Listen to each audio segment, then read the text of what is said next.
Assalamualaikum warahmatullahi wabarakatuh. Pada kesempatan ini saya akan membahas tentang dasar-dasar atau pengantar untuk belajar pemrograman. Ya, jadi dasar pemrograman dengan menggunakan Python. Jadi pada bagian ini kita akan membahas tentang pengantar belajar pemrograman terlebih dahulu. Latar belakangnya sih sebenarnya adalah ketika seorang teman polisi di Polda Jatim yang dia tertarik untuk belajar pemrograman. Dia bertanya, kalau saya mau belajar pemrograman komputer, kira-kira apa yang harus saya persiapkan? Maka sebenarnya tutorial ini lebih pada menjawab pertanyaan dari teman saya tersebut. Cuman oke lah, nanti kita akan bahas tentang bagaimana dasar pemrograman dengan menggunakan bahasa pemrograman Python. Saya mulai terlebih dahulu dari kebutuhan perangkat. Jadi kalau Anda yang benar-benar mulai dari awal mau belajar pemrograman, Anda tidak kuliah tidak kuliah di teknik informatika, atau juga mungkin Anda adalah orang awam dalam pemrograman, maka saya kira tutorial ini saya tujukan untuk Anda. Oke, saya mulai dari hardware terlebih dahulu. Untuk bisa belajar bahasa pemrograman tidak perlu terlalu membutuhkan perangkat keras yang harus mahal, misalkan yang untuk gamer ya tidak perlu. Ya, saya kira notebook yang baru harga 3,5 3,7 di bawah 4 juta lah masih bisa untuk bisa belajar bahasa pemrograman Python. Jadi seperti hardware-nya menggunakan prosesor Intel Celeron ya. Kemudian memorinya atau RAM-nya cukup 4 GB, hard disk-nya 500 GB ya. VGA-nya onboard ya Intel saya kira masih cukup. Kemudian layarnya 14 in. Ya, saya menyarankan minimal 14 in, jangan menggunakan netbook yang 10 in atau 11 in karena itu bisa merusak mata pencarian ya. Karena memang benar kalau terlalu kecil maka Anda juga akan kesulitan dalam melihat ya tampilan coding program Anda. Sedangkan untuk softwarenya bisa pakai Ubuntu atau keluarga dari Linux atau bawaannya Windows 10 ya. Kemudian Anda juga perlu mungkin menginstal Python ya, serta yang saya gunakan di sini saya menggunakan IDE ya, menggunakan untuk editornya yaitu PyCharm ya. Anda bisa download di link yang saya siapkan di situ. Nanti saya akan tunjukkan pada Anda link-linknya. Oke. Kemudian, nah ini sebenarnya tidak, kalau mungkin Anda adalah pemula ya tidak ingin menginstal apapun di komputer Anda, mungkin karena Anda menggunakan komputer kantor, maka Anda bisa menggunakan website aja untuk bisa belajar pemrograman atau yang bisa dikenal dengan istilah sandbox ya, Python sandbox. Jadi masuk ke browser, kemudian Anda tinggal panggil, maka coding atau perintah-perintah atau pemrogramannya bisa Anda menggunakan semacam sandbox di sini yang Anda tidak perlu untuk menginstal apapun ya, cukup browser yang terkoneksi ke internet ya. Kemudian saran saya memang bagusnya pakai IDE ya. Anda pakai PyCharm seperti ini yang mungkin community aja, yang versi community ini cukup ringan, kemudian juga bagus ya, memudahkan Anda untuk belajar pemrograman karena ada juga beberapa koreksi, dia bisa mengenali token, bisa mengenali keyword yang digunakan pada bahasa pemrograman Python ya. Kemudian kalau nanti tingkat lebih lanjut, Anda bisa menggunakan Anaconda Navigator yang di dalamnya ada banyak sekali IDE seperti Jupyter Lab, kemudian Jupyter Notebook ya, ada VS Code dan seterusnya. Cuman saya tidak sarankan, kalau Anda adalah pemula, saya lebih menyarankan Anda menggunakan PyCharm seperti yang sebelumnya. Tapi kalau mungkin nanti Anda membutuhkan untuk coding, untuk belajar bahasa pemrograman, untuk data science, maka bisa Anda menggunakan Jupyter Notebook ya, ataupun Spider dan lainnya, atau R Studio. Nah, ini contoh tampilan dari Jupyter ya.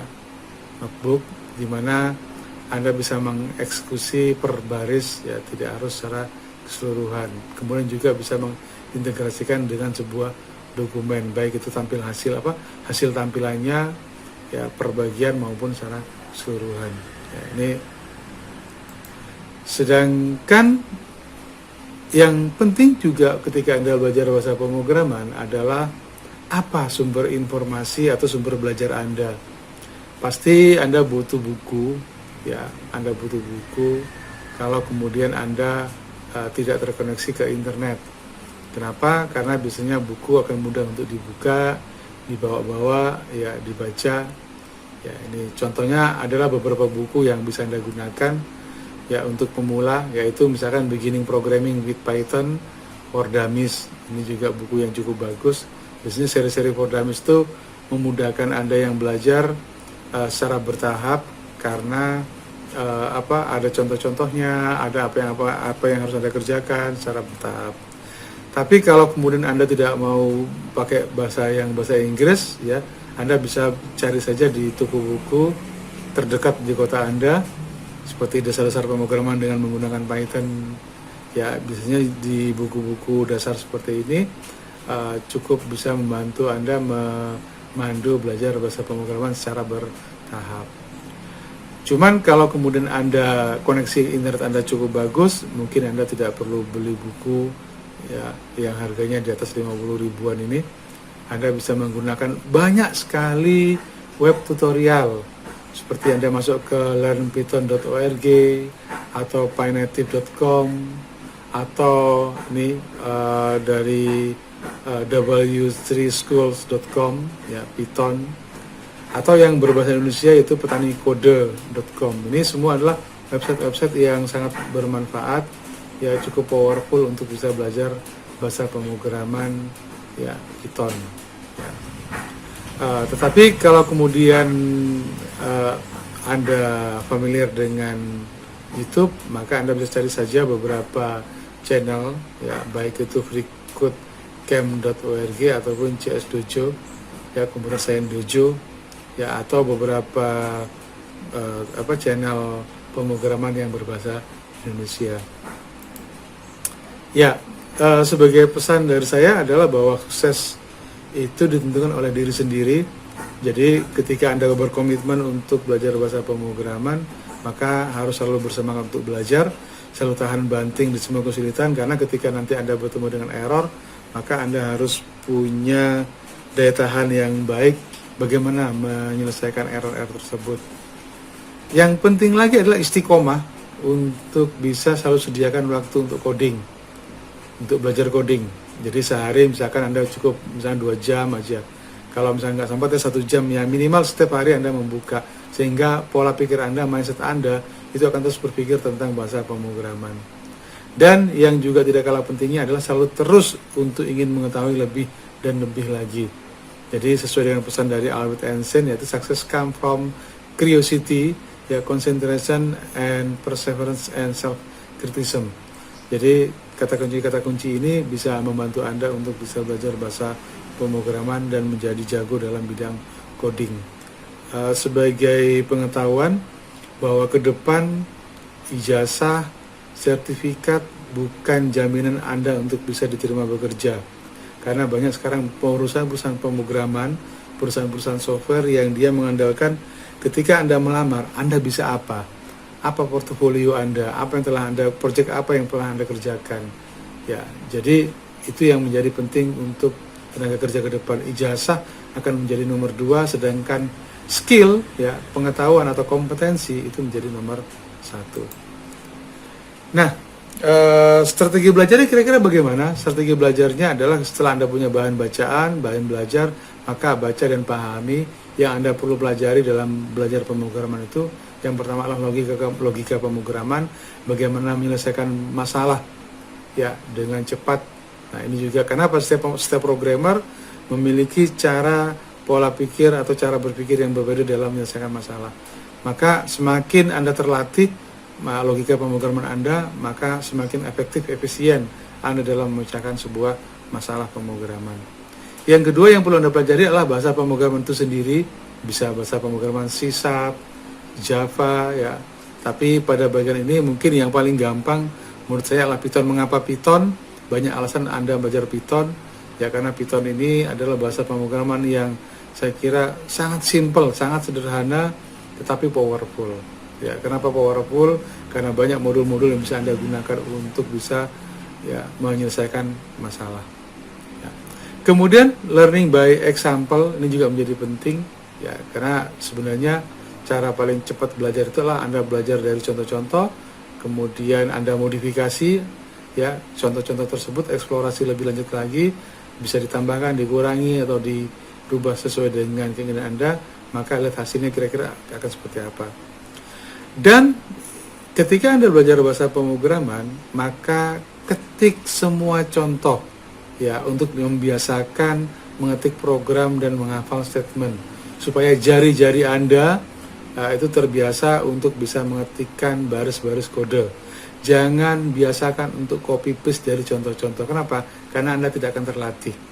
Ya, itu. Kemudian juga Anda tidak akan memiliki keterampilan dalam mengetik 10 jari. Karena semakin lama Anda menggunakan jari Anda untuk mengetik bahasa pemrograman coding, maka jari Anda akan semakin terampil, semakin cepat untuk bisa mengetik setiap perintah-perintahnya. Ya, oke, itu. Ya, baik.